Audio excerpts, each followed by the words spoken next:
It's time for a random review. All right. Well, welcome to an Original Geek random review. We set the topic, the dice set the direction. We know what we're reviewing, just not how. Now, if you've been following us, you know how we do this. We have a AI generated list of things to talk about. Thanks, Google Gemini. We do this on purpose so that we can Be the least prepared we can be. Yeah, that's the random, right? It's not just we don't know which one of the items we're going to get. We don't even want to know what they are, so that Off we the have cuff to. as possible. Yeah, we want to talk. This is a word I learned from you, and I love it. Extemporaneously, it takes me 3 times in my head to say it, so I can get all the syllables. But we just want to have fun with it. So this is about specifically the first 4 episodes of A Night of the Seven Kingdoms.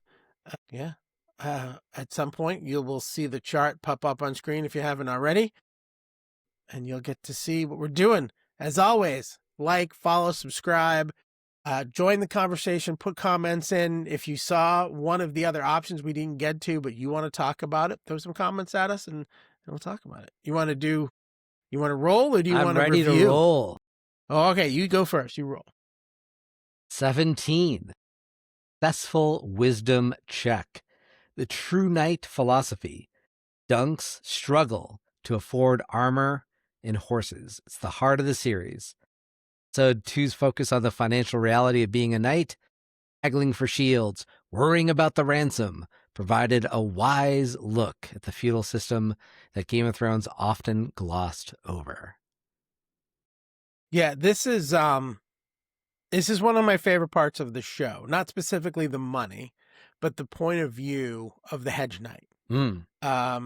Because it's so far removed. Like, we're just talking about Ned Stark, but he's a lord, and his Baratheons, his like brother-in-law, and they're like all at the top of the list. These are the people who are in the courts and who are running the kingdoms, and they run the regions.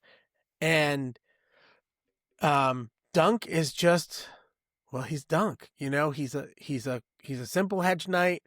And the fact that he, you see these scenes in Game of Thrones where everybody's walking around with the most burnished armor, and like they have all the they have everything, and it's amazing. The swords are huge and the shields are decorative, and you don't think about it because they're just always there, right? It's a set piece for the Game of Thrones. When you get to this guy's story, we start and seeing him bury his former master and realizing, shit, this is all he has. He has a sword, a shield, and some armor, and that's it. A couple horses. You know what I mean? He doesn't even have that much money. But he still lives this life of a knight. So it was very kind of cool to see in episode 4, when they talk more about the challenge that comes at him, you see that turn back around, because he was the guy he was haggling with for the armor ends up turning it back around and giving him a really good deal, because he proved himself as a knight. Because a true knight is about honor and protecting the innocent. I am trying to be somewhat spoiler light, if you haven't actually seen the episode yet. But yeah, I thought it was great.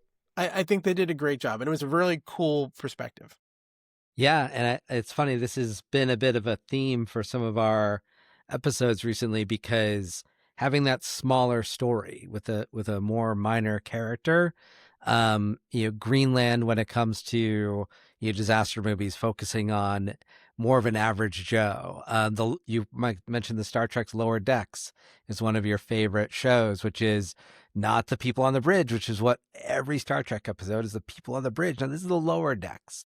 And so I think that's really, I love that they did that.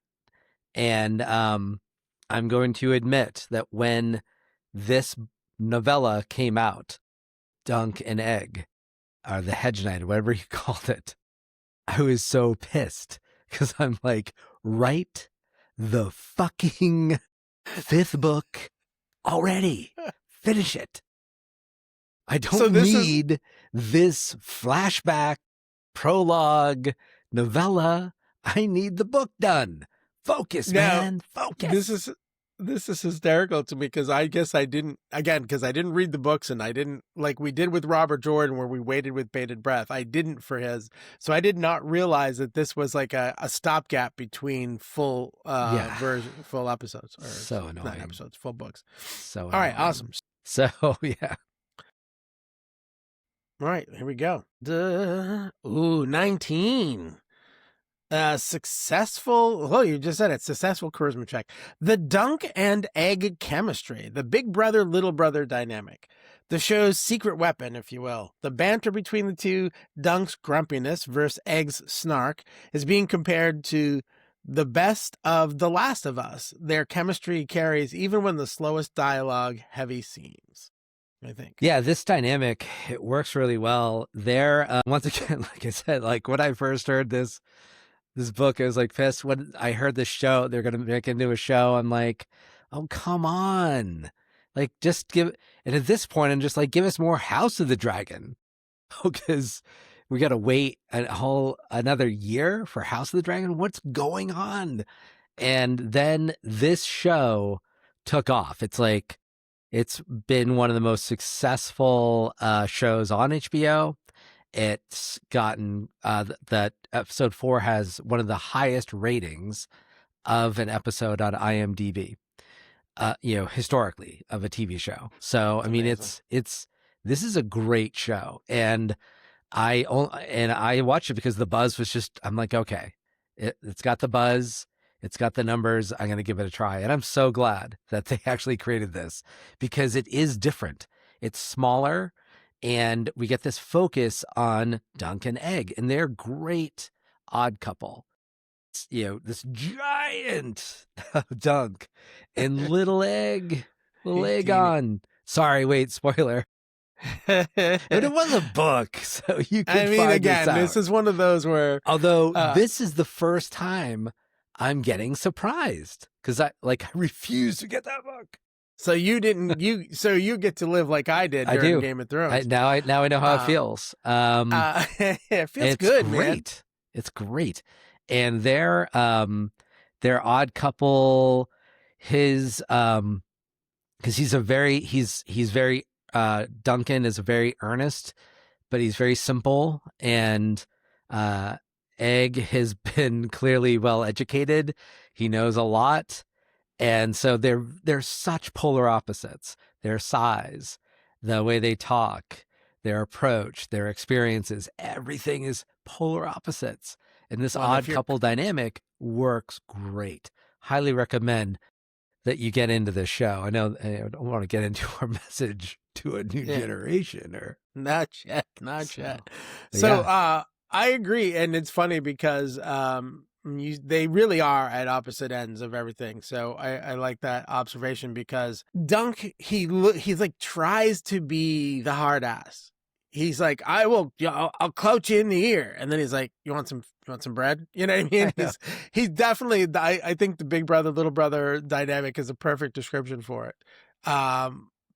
You covered most of it, but I really do enjoy this dynamic between the two of them, and how that dynamic in episodes 3 and 4 really end up affecting everyone around them, right? It's God, I'm trying not to be spoilery. Just watch the damn show. It's great. But anyway, because of who they both are in that episode, especially in episode 4, you start to see stuff shift, and it's not just, it's because of his earnestness, because of him being the good person that he is, because he's simple and good and honorable. Everyone around him in this that's getting ready for this tournament starts to shift, and alliances break and are remade. And I think there's a lot to that, more than the fun, humorous parts to it. And I'm so glad, and I've since heard that this is in the book, the same reveal, that who Egg really is. And the thing is it's not much of a spoiler. You write it because we're not as clueless and innocent as Duncan. Like, he's clearly not from Flea Bottom. He's clearly not a stable boy. He Yes. clearly is educated and not who he's like, and then he, like, right away when the Targaryen royal retinue shows up in town, he runs away. So I mean, who he is. Yeah, there's the hints. clues are there. And I'm so glad that it was revealed in the third episode, so that you don't, like, that's not where the dramatic tension is, because that's what I was afraid of. Like, the dramatic tension is Duncan's never gonna figure out. Duncan's just not gonna know, like, who Egg really is. No, and it is good because they don't he's very simple, but they don't make him stupid. He's not well Right. educated, but he's not an idiot. So I agree. I'm glad that they didn't drag that out for 5 or 6 episodes, because it would have been frustrating to be like, you made me wait this long to find out that where we were suspicious in episode 2, to your point. But I think it's time to bring this back to the original Game of Thrones and take it to court.